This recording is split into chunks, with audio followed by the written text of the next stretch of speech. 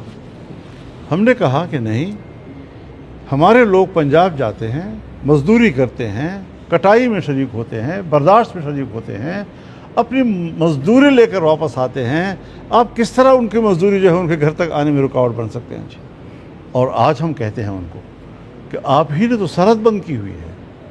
جب افغانستان اور پاکستان کے درمیان سرحد ہی بند ہے تو پھر سمگری کا کیا تصور ہو سکتا ہے؟ تو اس صورتحال میں بھی ہمارے صوبے کے عوام کے لیے گندم کی بندش جو ہے آئین کی بھی خلاف ورزی ہے، انسانی حقوق کی بھی خلاف ورزی ہے اور یہاں کے غریب لوگوں کے حق پر ڈاکہ ڈالنے کے مترادف ہے.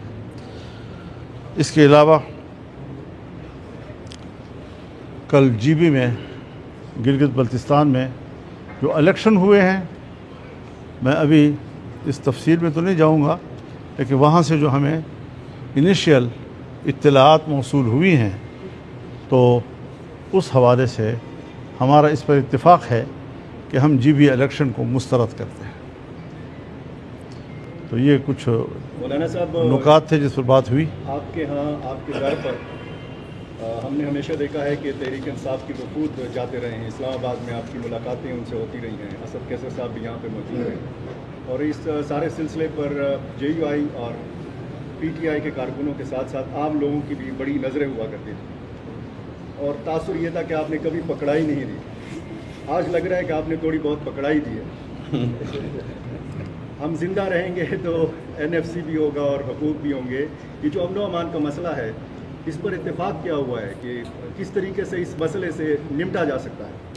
دیکھیے میں اپنی بات کر لیتا ہوں اور میرے خیال میں یہی حق پی ٹی آئی کو بھی ہے کہ میں یہ چاہوں گا کہ وفاق میں ان تمام معاملات پر تمام پارٹیوں کو انگیج کیا جائے، چاہے اس کا تعلق اپوزیشن کے ساتھ ہو چاہے ان کا تعلق حکومت کے ساتھ ہو. ہم گورنمنٹ کی پارٹیوں کے ساتھ بھی بات کرنا چاہیں گے اور میں یہ چاہوں گا کہ صوبائی حکومت بھی یہاں پر تمام پارٹیوں کو انگیج کریں تاکہ صوبے کے حقوق کے لیے یا ملک کے مفادات کے لیے ہمارا ایک کنسنسس ہو، اجماع ہو اور اس پر حکومت اور اپوزیشن کی سیاست ہمیں نہیں کرنی بلکہ ہم نے ملک کی سیاست کرنی ہے اور ہم نے صوبے کی سیاست کرنی ہے تاکہ صوبائی خود مختاری کے حوالے سے جو میرے صوبے کے حقوق ہیں ان کے تحفظ کے لیے ہم مل کر کام کر سکیں اور وفاق کی سطح پر ہم تمام پارٹیوں کے ساتھ رابطہ کر کے یہ امور جو ہمارے ملک کے ہیں اور جس کو آج متنازع بنایا جا رہا ہے اس پر ہم یکجہتی پیدا کرنے کی ایک کوشش تو کریں. مولانا صاحب یہ بتائیں کہ جن امور پر آپ دونوں جماعتوں کا یا حکومت کا اتفاق ہوا ہے اس کو آگے کیسے بڑھایا جائے گا؟ اگر پارلیمنٹ کی سطح پر ہوگا، کشمیر کے پارلیمنٹ کی سطح پر ہوگا، دونوں جماعتوں کے درمیان ہوگا اور کیا دونوں جماعتیں سڑکوں پر آ سکتی ہیں؟ دیکھیے بات یہ ہے کہ ہم جب بسم اللہ سے بات شروع کرتے ہیں تو آپ والناس پہ کھڑے ہو کر سوال کرتے ہیں تو ہمیں کچھ تو سفر کرنے دیں. آج ہم بیٹھے ہیں اور ابھی ہم سورۃ فاتحہ میں کھڑے ہیں. خیر بہرحال اس حوالے سے یہ اچھی ابتدا ہے، ایک اچھا ماحول ہے. ہمیں اس کو مزید بہتر کرنا چاہیے اور مزید بہتریاں ملک کی سیاست میں پیدا کر کے ہمیں آگے بڑھنا چاہیے. مولانا صاحب کیا کہیں کہ بجٹ پہلے 10 تاریخ کو اب 12 تاریخ